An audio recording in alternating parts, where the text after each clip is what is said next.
Somebody came back some night at like 2 a.m. My neighbor said, and they're just shining a red light all around. And then when I walked, they walked straight back, and then they just sat down like right there.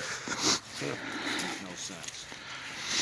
We're gonna see how this comes out. Like, why didn't you call the cops? 2 a.m. What the heck? Nobody has to be back there at 2 a.m. If they're on the up and up, they'll be all right anyway. When I'm walking behind my barn at 2 a.m. I could follow their tracks going to snow. It's pretty easy. And they walked right there's a low spot, and you could tell they just went down underwater with their boots.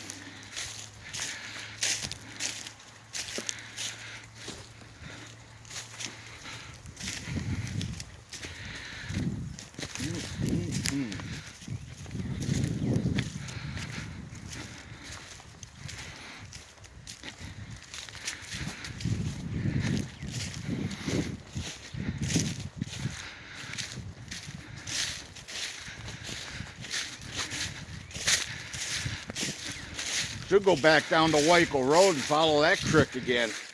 Huh. Remember that day we did that? Yeah. All the way to Jeffries Road. Dude, that was a lot of walking. That's when my We were nuts hunting. swelled up. Yeah, your nuts swelled up the next day. Ricky's testicles swelled up. Jeez, that hurt. Couldn't go hunting the next day. Yeah, I'm done. Why? Oh man, it was good. Pants were too tight, or I don't even want to know what else would make your nuts swell up. You weren't draining your boys back then. Well, I was already out of the Navy, wasn't I? Yeah. Yeah, that was our like one of our first years hunting once we got back home. All black powder. Yeah, somebody asked me about hunting. I was like, man, I sucked at it. So I get too antsy. I can't just sit. Rich Chillett come out with his, what was that, a 44 357? Yeah, he had obscure guns. He had that pistol too that he could switch barrels on. Yeah, the Contender. And Thompson Center Contender. He swapped the barrels out, the frame stays the same. for a straight wall cartridge, right? No, he didn't even do rifle. Yeah, they had a barrel for a 30-06 in that thing. That other trestle dude's right over in there. Or back in there. Yeah, you gotta find out. I think Rex Road owns that. Ugh.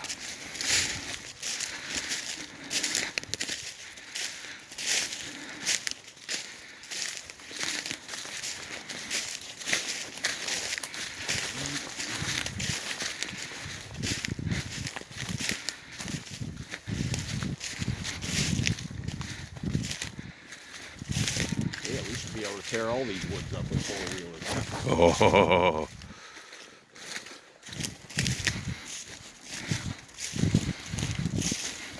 You wouldn't think people would mind. They'll give you paths through there. As long as you don't do it during hunting season. Yeah. No, that's back in there.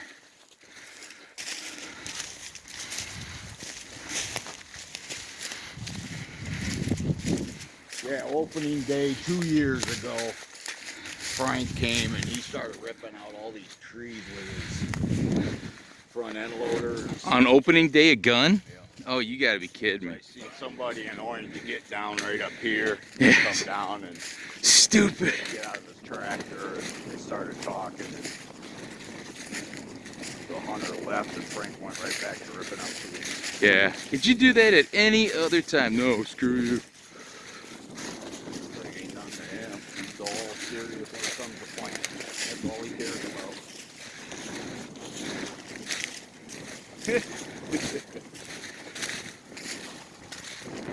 Yeah, he offered to buy my house. Really?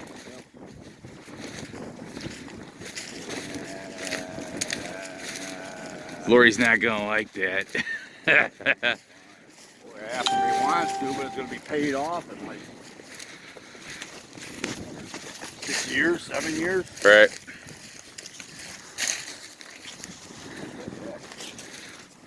Keep rolling.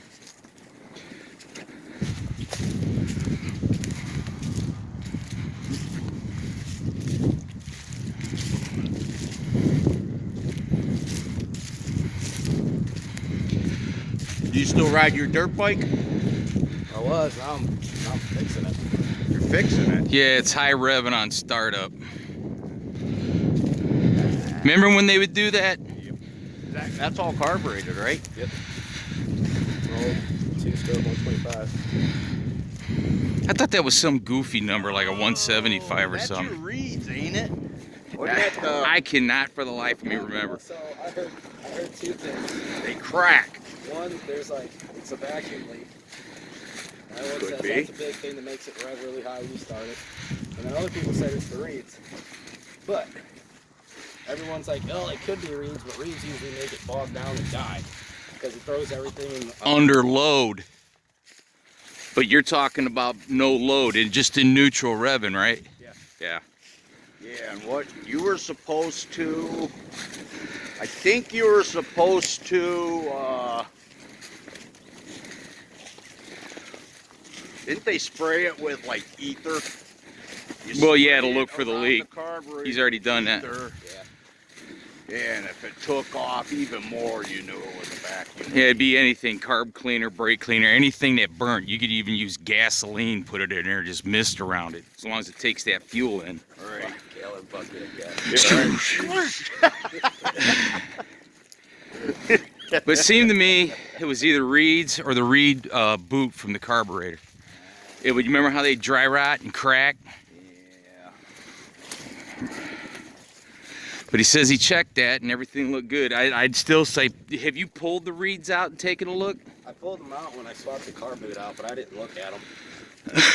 They're hard to, seems to me I had to replace mine, but somebody else had to look at it. I didn't see it. Well, he says they got them out, replacements for like 20 bucks. And I'm like, well, Really? 20 bucks, just replace the damn things. Well, that's like stock replacement. If you get like high-end racing ones, fuck, that's like $200. Well, yeah, but you got a stock tune on that thing, right? Yeah. Yeah, so you really don't want high-end racing ones. Unless they give you X amount more life, you know? You can check on eBay. My cousin always had good luck on eBay. He got a complete set of clutches. Brand new clutches for that RM 250 for $11. I'm like, you gotta be kidding me. I'd be hesitant to put $11 on a clutch and stuff. Yeah, and he got them and they're right there, brand new in the package. Nice. You gotta be kidding me.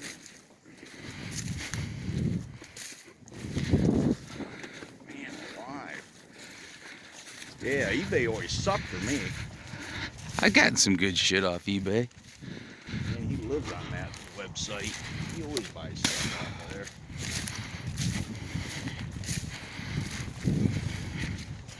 We going this way still? I don't know who owns this field. We're walking through it anyway. I have no idea.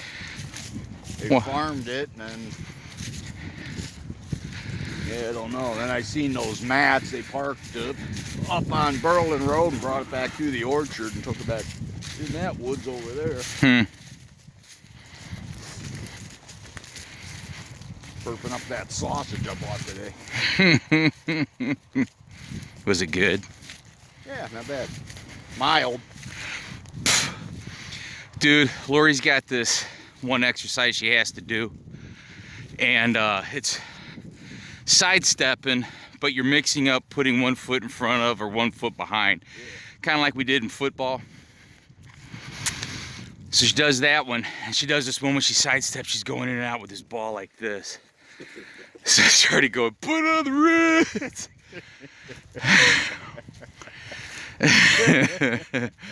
And I was like, it remembers when we were camping, it was late at night. We all decided to turn in and we were laughing at that.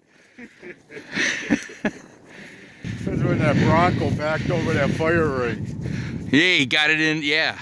Yeah. Got stuck. He was stuck there overnight. Man alive. backed right over and a pumpkin went, like, tipped up and the pumpkin went right on it, lifted his wheels off the ground, and he was done. A simple fire ring. No, they got into a hole. We went into the fire ring when we went down south four-wheeling. Remember that one guy? We had to help him get out. It was in that field. No, they were in a Jeep.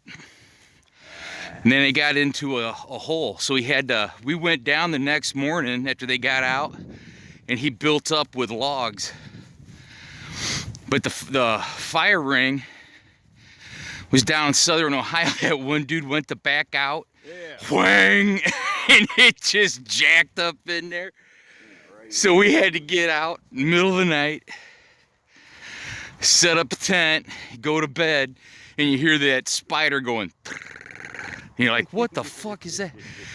Turn on the flashlight. Holy shit, look at the size of this spider, man. Of course, Lori, kill it, kill it, kill it, kill it, kill it. Well, I ain't gonna take a knife and stab holes through my tent. Where's my gun? Dude. Have you seen Holmes and Watson with Will Ferrell and that Steve, what's his name, Ron? I don't remember. It's not Steve. Or John John C. Reilly. So he's got this cabinet of deadly African bees. He thinks Moriarty sent him a package that had a mosquito in it with a virus. That's how he intended to kill him. So they kill the mosquito by, he took a cricket bat. And he smashes it ever so gently on the glass, but then the glass cracks and breaks, and this swarm comes after him. John C. Reilly as Watson reaches into his pocket. He just starts unloading with that gun. I was rolling, man. I haven't watched him in a long time. You're an out-of-work horse shit salesman. Who wants to buy my horse's shit? I don't even know the last movie I watched him, Will Ferrell, in. Step Brothers? I think we did watch that. You ever see Semi-Pro? No. Oh my God, you gotta watch that. I watched the one where he's in school. Old School? Yeah, there's another one. It's called Semi-Pro. He's a minor basketball team owner up in Flint, Michigan. And the name of it's the Tropics. It's hysterical. Yeah, he was always fun. Oh, I did watch him where it's he had that big garage sale in his front yard. I think his wife left him, and I watched the whole thing. I was like, oh, That sounds like Tom Hanks with Larry Crown. Yeah, it was Will Ferrell. He was like, yeah, I was like, that was a waste of time. And like, oh, it's so sad. I feel so terrible. And I'm like, It's a movie, babe. It's a movie, babe. I feel nothing. I feel like I wasted my time watching this. I just jerked off. Yeah, them things went right down there.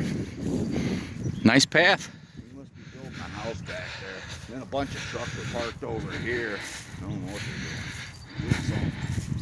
Something's going on. A lot of fucking going on around over there.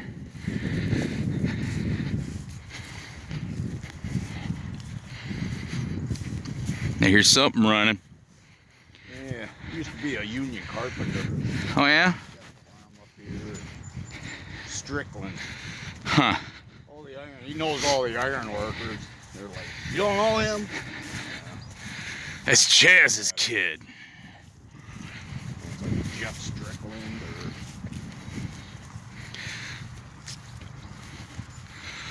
or. Hey.